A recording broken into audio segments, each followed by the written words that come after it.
আমার তো মনে হচ্ছে এখানে ইউক্রেন আর রাশিয়ার যুদ্ধ চলছে, যেভাবে ব্যারিকেড লাগিয়েছে মমতা, মনে হচ্ছে যে এখানে মনে হয় কোনো এত বড় বড় দেশের যুদ্ধ চলছে। সাধারণ মানুষের ডাকেতে এতগুলি ভয় পেয়ে গেছেন যে এত বড় ব্যারিকেড লাগাতে হয়েছে, গোটা কলকাতার রাস্তা আটকে দিয়েছে। আমাকে যে ঘুরে ঘুরে লঞ্চ ঘাট পেরিয়ে ট্রেনে করে বাসে করে এখানে এসে পৌঁছতে হয়েছে।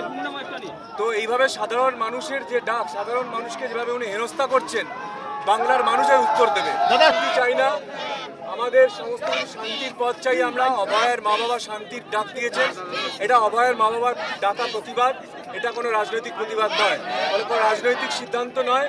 এখানে সাধারণ মানুষের সিদ্ধান্ত, অভয়ের মা বাবার সিদ্ধান্ত, তার সঙ্গে আমাদের ছাত্র সমাজের ভাইয়েরা আছে, ছাত্র সমাজের ভাইদের সিদ্ধান্ত এবং অভয়ের মা বাবার সিদ্ধান্ত। আমি বিধায়ক হিসেবে নয়, বিজেপির কোনো কর্মী হিসেবে নয়, আমি একজন পশ্চিমবঙ্গের নাগরিক হিসেবে এসেছি। আমি অভয়ের দাদা হিসাবে এখানে এসেছি। আমারও মেয়ে আছে, আমারও বোন আছে, আমারও দিদি আছে, আমার মা নেই, আমার দিদি আছে, আমার বোন আছে, আমার মেয়ে আছে। পশ্চিমবঙ্গের প্রত্যেক মেয়ের সুরক্ষার জন্য, প্রত্যেক মেয়ের নিরাপত্তার জন্য এবং অভয়ার আমার বোনের 1 বছর পেরিয়ে গেল আমরা সুবিচার পাইনি, যে সুবিচারের জন্য আজকে আমরা এখানে এসেছি।